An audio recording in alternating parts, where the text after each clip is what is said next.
Hi hello welcome to Magava channel. తెలుగింటి గోరింట సుజాత గారు అభినయంతో నాటి సావిత్రి వాణిశ్రీ కోవకు చెందిన సుజాత తెలుగుదనం ఉట్టిపడే అనేక అరుదైన భూమికలను సమర్థవంతంగా పోషించారు.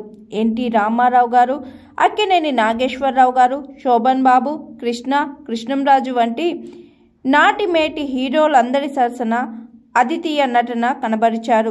డిసెంబర్ 10, 1952లో శ్రీలంకలో జన్మించిన సుజాత తెలుగు, తమిళం, మలయాళం, హిందీ భాషల్లో దాదాపు ఆమె 300 పైచిలుకు సినిమాల్లో ఎన్నో వైవిధ్యమైన పాత్రలు పోషించారు. అక్కినేనితో 7 అంతస్తుల మేడ, అనుబంధం, ఎన్టీఆర్తో సర్కార్ రాముడు, శోభన్ బాబుతో గోరింటాకు సుజాతను మంచి నటిగా నిలబెట్టాయి. సంధ్య చిత్రంలో సినీ రంగ ప్రవేశం చేసిన సుజాత అటు తరువాత కథానాయిక, గుప్పెడు మనసు, ప్రేమ తరంగాలు, అగ్నిగుండం, ఎమ్మెల్యే ఏడుకొండలు, సీతాదేవి, నీకు నేను నాకు నువ్వు, విలన్, బాబా, తప్పు చేసి పప్పుకూడు, సూరిగాడు, చంటి, సూత్రధారులు తదితర పాత్రల్లో ఆమె నటనను మరవలేం.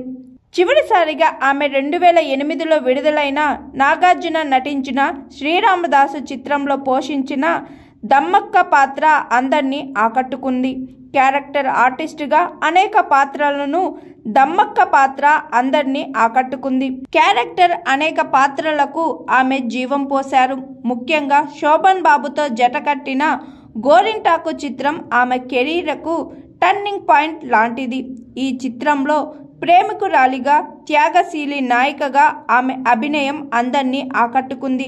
ఆ చిత్రంతో ఆమె వెనక్కి తిరిగి చూసుకునే అవకాశం లేకుండా పోయింది. ఆ తరువాత దాసరి నారాయణరావు దర్శకత్వంలోనే 7 అంతస్తుల మేడ, సర్కార్ రాయుడు, జస్టిస్ చక్రవర్తి, అహంకారి లాంటి చిత్రాల్లో ఆమె నటన శిఖర అగ్రస్థాయికి చేరింది.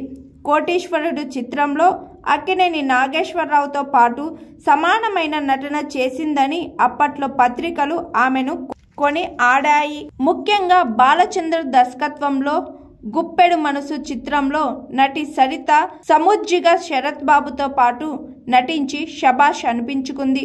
ఆ చిత్రంలో మౌనమే నీ భాష, ఓ మూగ మనస అన్న పాటలో అద్దంగిలా ఆమె నటన మౌనంగా సాగుతుంది. అహంకారి, మాధవయ్య గారి మనవడు, అనుబంధం, జస్టిస్ చక్రవర్తి చిత్రాల్లో భర్త మాటకు విలువనిస్తూ అది తప్పని తెలిసినా తల వంచుకునే పాత్రలో సుజాత పాత్ర నాయకుల నటనను గుర్తు చేస్తుంది. అలాగే తమిళంలో కమల్ హాసన్తో అనేక చిత్రాల్లో నాయికగా చేసి గుర్తింపు పొందింది. అలాగే మలయాళం చిత్రంలో కూడా ఆమె నటనకు మంచి మార్కులే తెచ్చుకుంది. వయసు మీరిన తర్వాత తల్లి పాత్రలకు మారిన సుజాత వెంకటేష్ తల్లిగా చంటి చిత్రంలో అందరికీ గుర్తుండే నటనను ప్రదర్శించారు. ఆ తరువాత ఆమె గుర్తుండే చిత్రం మంచి అత్తగా నటించిన పెళ్లి. ఈ చిత్రంలో కూతురుగా కోడల్ని చూసుకునే పాత్రలో ఆమె జీవించారు. అమ్మ పాత్రకు మారిపోయాక ఆమె దాదాపు 200 పై చిలుకు చిత్రాల్లో నటించారు. ఇన్ని వైవిధ్యమైన సుజాత 6 ఏప్రిల్ 2011న తుది శ్వాస విడిచారు. ఆమె మరణం దక్షిణ భారత చలనచిత్ర పరిశ్రమకు తీరని లోటయింది.